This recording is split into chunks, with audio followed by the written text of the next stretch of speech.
मेरा एक सुरेश चोरमारे करके दोस्त है, उन्होंने मुझे हैदराबाद बुलाया था और होटल का पैसा वो दे रहे थे। तो मैंने ताज फलकनुमा पैलेस में अपना बुकिंग डाल दिया। उधर एक आदमी था, असिस्टेंट मैनेजर टाइप।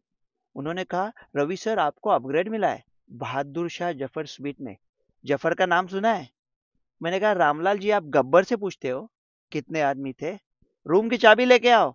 मैंने उन्हें जफर की इतनी गजलें सुनाई कि मुझे कमरे में छोड़ने के बजाय वो नौकरी छोड़ के चले गए। बहादुर शाह जफर वैसे बादशाह बहुत मामूली थे, लेकिन शायर उम्दा थे। कहते हैं कि 1857 में हारने के बाद जब ब्रिटिशों ने उन्होंने रंगून में डाला था, तो एक ब्रिटिश अफसर ने जो उर्दू जानता था उनसे कहा, दुम दुमाए दम नहीं अब खैर मांगो जान की, ऐ जफर अब ठंडी हुई शमशेर हिंदुस्तान की।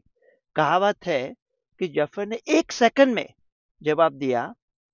पहले शब्द पे गौर कीजिए, गाजियों में, मतलब गाजी का मतलब होता है देश या धर्म के लड़ने वाला योद्धा। अभी धर्म पे लड़ने वाला बोला तो लफड़ा हो जाएगा। मैंने वही पंक्तियां पढ़ी थी, स्वातंत्रवीर सावरकर का एक किताब है, छह सुनहरे पन्ने। लेकिन उन्होंने ऐसी पंक्तियां लिखी थी कि हिंदियों में बू रहेगी। तो गाजियो था, हिंदियों था। प्रॉब्लम क्या होता है ना, हम पहले शब्द पे अटके रहते हैं। आगे बढ़ेंगे तभी तो आगे बढ़ेंगे ना।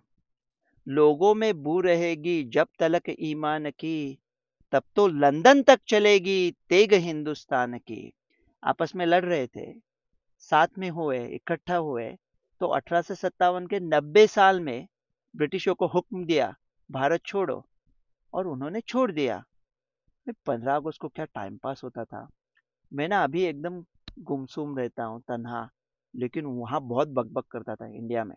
तो मेडिकल कॉलेज में टीचर लोग खफा हो गए और कहने लगे कि आपको पनिशमेंट है, स्कूल में जाके सब बच्चों के इम्यूनिटी कार्ड लेके आओ।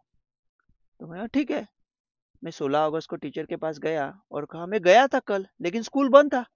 टीचर बोले, ठीक है बेटे, हो गया। बोले, ये मामा लोग साले अपने टीचर थे, लेकिन क्या मजा आता था सुबह इस्त्री करके यूनिफॉर्म डाल के सुबह जाने का, ध्वजबंधन, फिर मिठाई वगैरह मिलती थी। और अभी अमेरिका में 15 अगस्त को काम पे जा रहा हूँ। न किसी के आंख का नूर हूँ, न किसी के दिल का करार हूँ, जो किसी के काम न आ सके वो मुश्ते गुबार हूँ।